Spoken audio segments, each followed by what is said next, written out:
it's tough being a Republican. That's all I get. I get Bill Walker telling me he loves me. That's not quite what I'm going for. It's fun. My name is Dan Proft, by the way, and I'm really honored to be here. Obviously, the Tea Party folks down here, you did a great job as well. I appreciate all you guys coming out.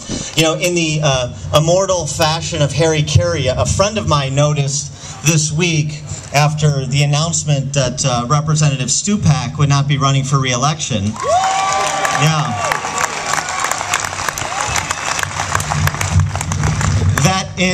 That Stupak spelled backwards is kaputs.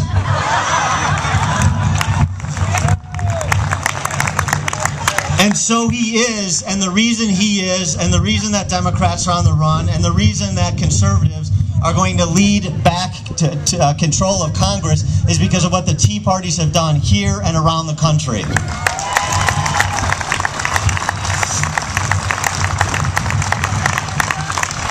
Alexis de Tocqueville wrote about this 175 years ago. He said that democracy will exist so long and until politicians figure out a way to bribe people with their own money. And that's exactly what's going on now. People are being bribed with their own money. But the difference is, and the reason the soft despotism of creeping socialism is not taking hold in this country, different than what happened in Europe 3 generations ago, is because when it happened in Europe, nobody said anything. Nobody stood up. What's happening here is, folks, forget party affiliation. Common sense Americans who understand that what's going on, the government control of our banks and insurance and auto companies and student loans and home mortgages is not what America's about. And you're standing up and taking the fight. And that's exactly what we need to happen.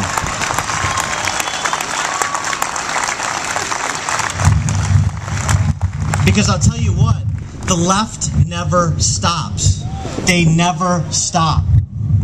They will not stop just because they got the federal takeover of health care.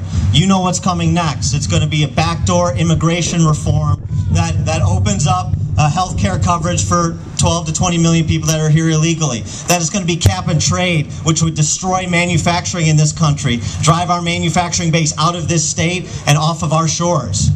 That's coming. They never stop. One of the things I tried to impress upon folks during the campaign is that the left is not incompetent. They are just lying to us. They know what they're doing. Think about healthcare for a second. How they rig the numbers, right? They budget, the CBO score, the numbers for how much healthcare is projected to cost over 10 years was based on 10 years of revenue from 19 different tax increases, but only 6 years of spending. They lie, they cheat, they steal. That is their organizational ethos, and they will not stop. So that means we have to stand up and pull the curtain back and present that different way forward.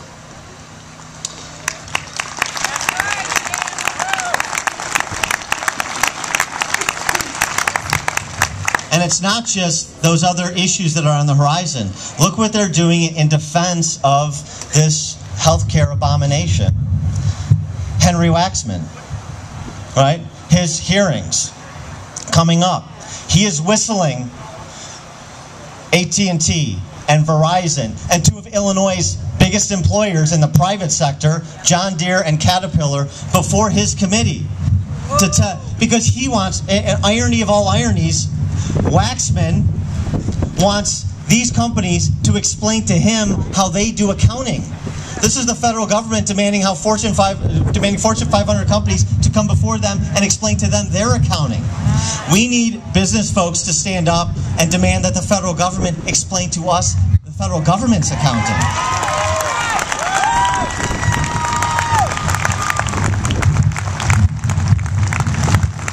And let me tell you something else. I mean, unfortunately, a lot of corporate America has bought into this rent-seeking behavior of trying to use government as a sword or a shield, depending on their interests, and as opposed to standing up in impassioned defense of capitalism. But we need to stand up for these companies, particular major employers in Illinois, particularly against a backdrop of 12% unemployment, which the next governor of Illinois, Bill Brady, I'm sure will speak about in a second. We need to stand up. We need to stand up for these companies. That's right. I'm reminded of, and I got in a little trouble on WLS for this commentary I did this week, but I said with the Waxman hearings, I was reminded of Martin Niemöller, the German pastor, who during the, as he was reflecting on what happened with the rise of Nazi Germany, he said, I paraphrased his words. I said, first they came for Caterpillar, and I wasn't interested in Caterpillar, so I didn't stand up. And then they came for John Deere, and I wasn't interested in John Deere, so I didn't stand up. And then they came for Verizon and AT&T, and I wasn't interested in Verizon or AT&T, so I didn't stand up. And when they came for my business, there was nobody left to stand up. We need to stand up for small business and major employers in this state. And let me tell you something, just so we're clear, I am not comparing the Obama administration to the Nazis. There's a big difference.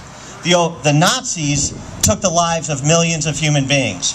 The Obama administration is taking the quality and control of lives away from millions of Americans. That's the difference, just so we're clear.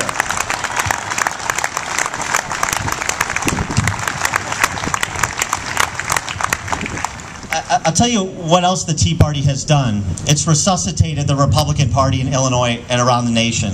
For too long, both political parties bought into this idea that winning elections was about distributing the spoils of war. And so the parties became indistinguishable.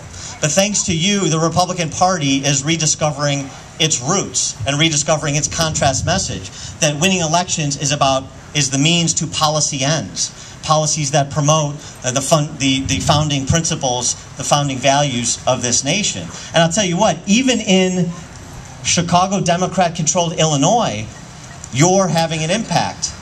I mean, imagine this, against the backdrop of Chicago domination of this state, this year, in an election year, we see school choice advancing in the General Assembly.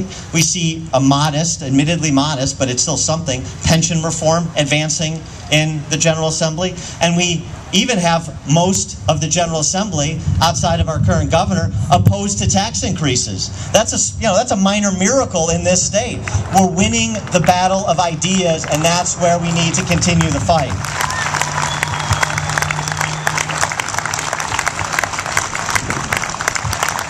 I'll tell you one other thing. You know, the Democrats, the Chicago Democrats that control this state and control this nation, we're not anticipating this backlash. They're scrambling.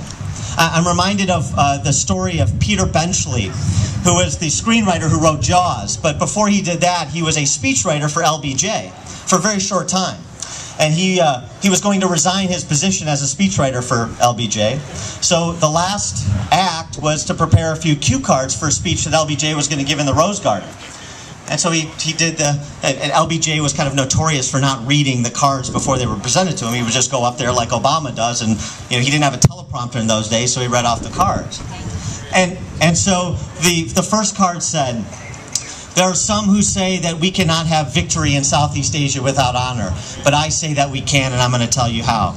There are some that say we cannot balance our law enforcement on our streets with protection of our individual rights, but I'm going to tell you that we can, and I'm going to tell you how." Then he said, "There are some who say we cannot maintain our defense expenditures and still balance the federal budget, but I'm going to tell you that we can, and I'm going to tell you how." And then the last cue card in the deck was, "Hey, Lyndon, you're on your own. Good luck." That's where the Democrats are. They don't have ideas. It's the same great society, big